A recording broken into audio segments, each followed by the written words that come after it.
The clock is stopped at 7:42 a.m. and will forever be stopped on that clock, because that is the time that I found him and that he'd passed away. Luke had come in with a beautiful tulip plant, and he knew that that's my favorite flower. And he said, "Mom, I have no money, but I know you love this, and this is what I want to give you." And I was so grateful.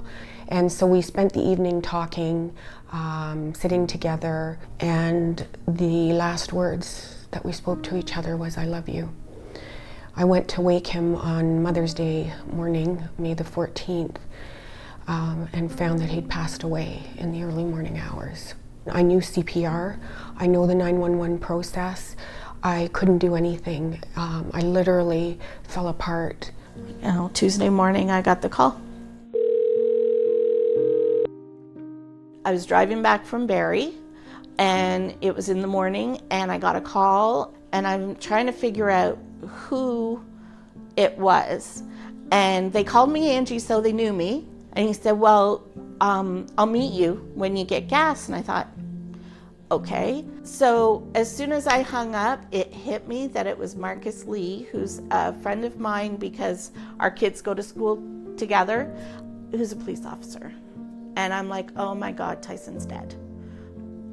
So I pull in, and he gets out and starts to say, "Angie, I'm sorry," and I just lost it. I knew the journey Tyson was on, and I knew the risk, and you just know. The day Daniel died, I was standing outside. They wouldn't let me go into the house, right?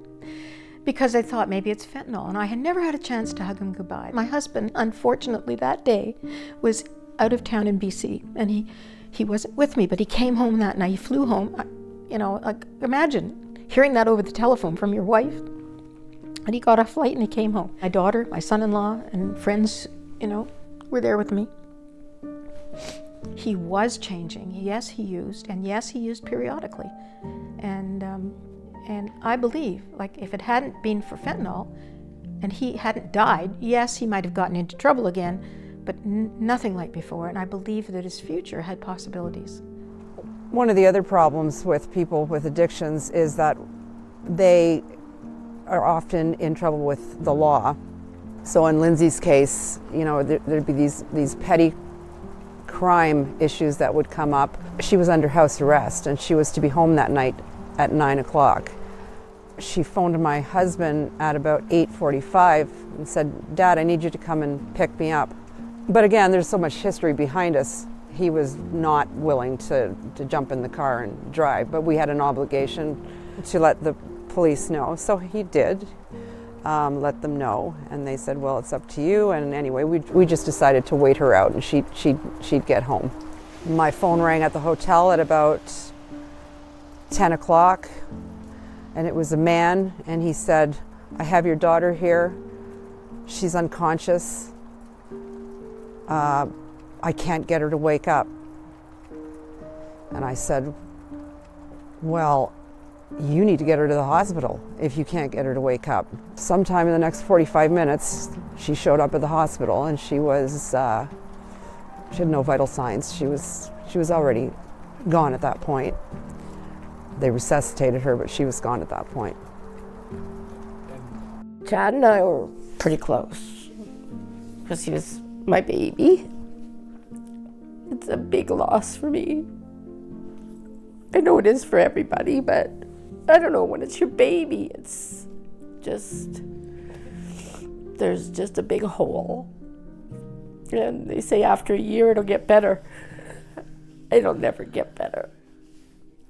He was going back into rehab. He went and got a haircut. We went to an assembly for his daughter. She got an award. And he said, "Oh, tomorrow I don't want her to go to school because I want the whole weekend," because he was going in on Monday. Well, there was no tomorrow. He died that night. He used in the bathroom and walked 6 feet to his bedroom where his daughter was sleeping, opened the door, and by the time he opened the door, he was dead. And his daughter is the one who found him. This one I love because Luke had a lot of baby fat. He was so chubby, and he was just cute as a button, and he lost it all when he started walking. Oh, he always was very affectionate, and he always would come and hug me and say, "I love you, Mom." And he really was a loving kid, and he lost his life at the young age of 19, and he still had so much ahead of him. He loved adventure and he loved taking risks. I worried about him from the moment he was born till the day he died. Tyson, he was 19 when he died. He was an adrenaline junkie. He would climb to the tallest tree. He had to be busy or else he was in trouble. He would tell me over and over he was at risk of dying.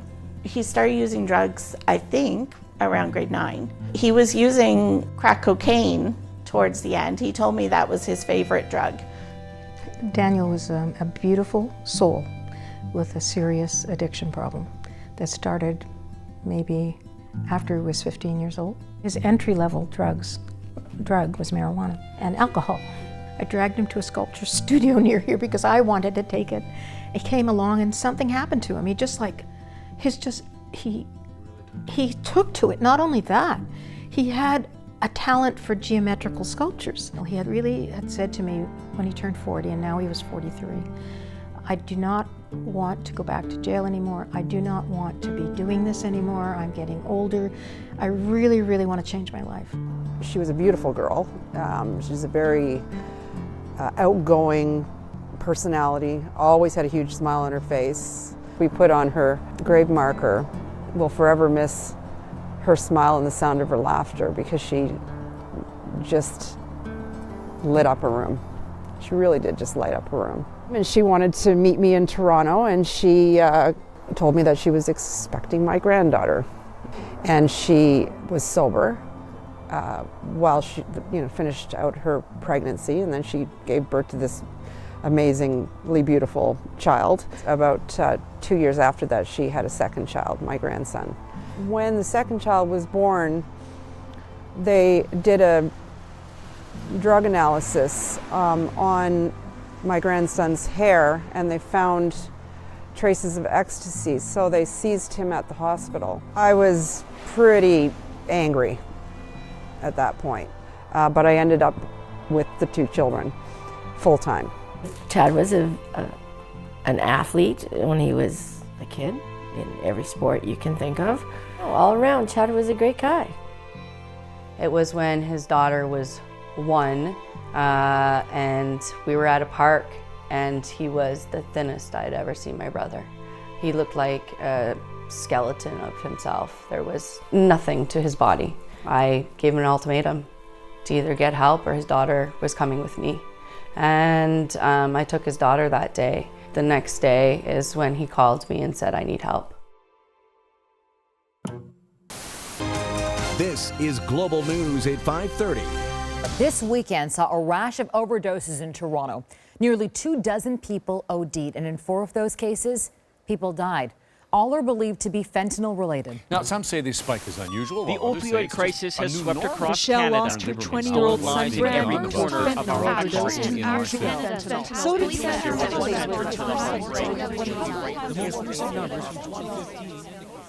Every night we watched the news, and I said to him, I said, "What is this fentanyl?" And he educated me on what it was. And I said, "Aren't you afraid that could kill you?" And he was. He said, "Oh, yeah," to find out that he would then go out and get drugs that had it in it. It just devastated me.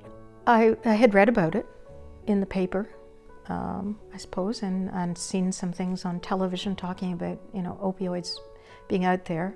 I said, "Daniel, I hear that there's this naloxone kit, Have you heard about it?" He said, "Oh, I've heard about it." I said, "Well, why don't you get one? I'll help you get one." He said, "I don't need one, I'm not using."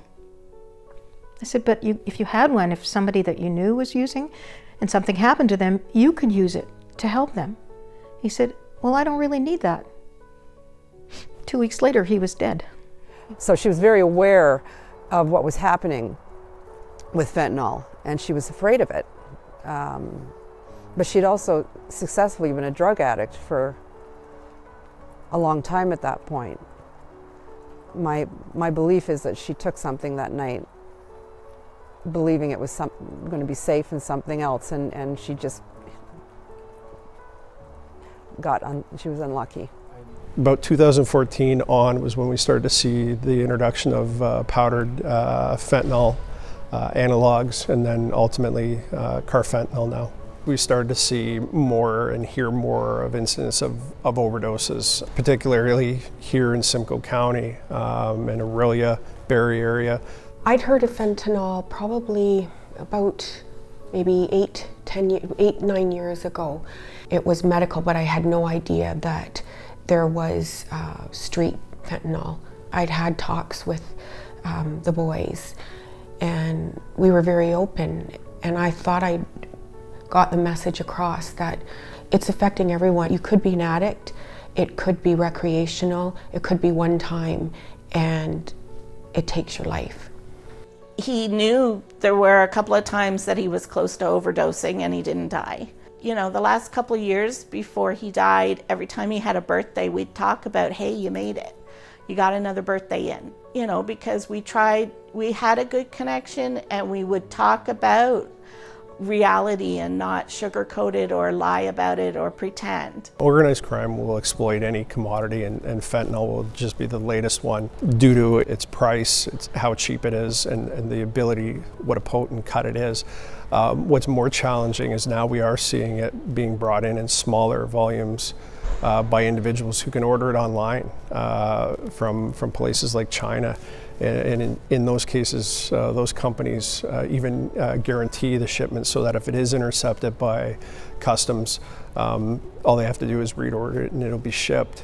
The importing of fentanyl, I searched online. It was very soon after Daniel died, and I came across immediately a company in Mumbai, India, which had connections to Africa and also to China, I believe.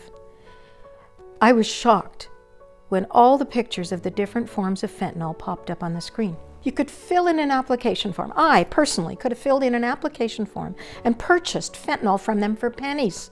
There was a combination, they said, of cocaine, fentanyl, and morphine in his blood. They think it was there was more morphine than anything, but like it takes a dab of fentanyl, right? I believe it's Health Canada said the lethal dosage for fentanyl is 2 milligrams, which is, you know, basically a pinch of salt. We've seen it contaminate other drugs, so it's been mixed with other illicit drugs like cocaine. And users may not be aware of that and may not know the potency. The police did find out that it was fentanyl. What we were shocked was that it was fentanyl laced with heroin, which makes it even more potent and deadly. Every time it's cut, there's more danger of stuff being added to it that the end user has no idea of what it is that they're taking. He was talking to his best friend about trying heroin and how to dose it, how to make sure he didn't die. So, you know, he was Googling how much heroin to use to be able to, you know, get caught up on your sleep and everything and just check out for a bit, because he didn't want to kill himself. Like, I just don't understand how Tyson could want heroin and end up with carfentanil. A lot of responsibility is put on to families to speak about this. The fentanyl and the carfentanil, these are toxic, lethal drugs that are intentionally being added into the drug stream by criminals. So let's take the focus off the users and put the focus on the importers, the people chopping it up. You want to charge somebody. You want somebody to pay for his death because he didn't ask for this type of drug. To try and go down the path of who actually, you know, brought the drugs into the town, this is the problem. Trying to hold these people accountable or find out who they are, it's almost impossible. Well, I know who sold Luke the drug. Oh, I know the name, I know exactly who he is, and I'm frustrated because there have been no charges laid. I feel that it's murder. I feel if Luke came to me and said, you know, Mom, I love antifreeze, and can you just put a little bit in my juice every day because it tastes so good, it will eventually kill him. I would be charged with murder. To hear that it's just a mishap of adventure isn't accurate. There's no police investigation. He didn't just go ATVing and fall down. He thought he was getting heroin. He was trying to use it so that he wouldn't die. He didn't get heroin. He got carfentanil, which did kill him. The system let my daughter down. People tried to help. Individual people were wonderful. Individuals, community-led services tried really, really hard, but the government did not. I sent a letter to our MP at the time and didn't even receive a response. Just begging for help. And I don't know what the answer is with fentanyl. I don't, but I feel like there should be a lot more work going into it right now. It's a national issue, and I think sometimes it's overwhelming, but I feel compelled to be involved, and I felt like I could speak for them, the families, and I could speak for the young people who haven't yet died. I felt that I had nothing to lose. I've already lost my son. I can honestly say that we did everything we could do. Went to every addiction meeting, took his daughter there every week. So as a parent, you do everything you can, and we did. You can't abandon the people you love. We talked about it for years, saying we have to pull back and it's not helping, but at the end of the day we couldn't, because we loved him too much. And we didn't want this to happen. No matter what we did, whether we held on really tight or if we let him go, what was gonna happen was gonna happen. And the fact that, we didn't just thin the herd and lose a druggie. We lost someone who was really talented, really smart, and could have done something with his life once he got through this and been awesome. Like, we're losing a lot of awesome people, and that's not okay. I hope that no one will ever have to go through what we've gone through. To the politicians, I say, we need to wake up. We need to change the laws now, and we cannot waste any more time.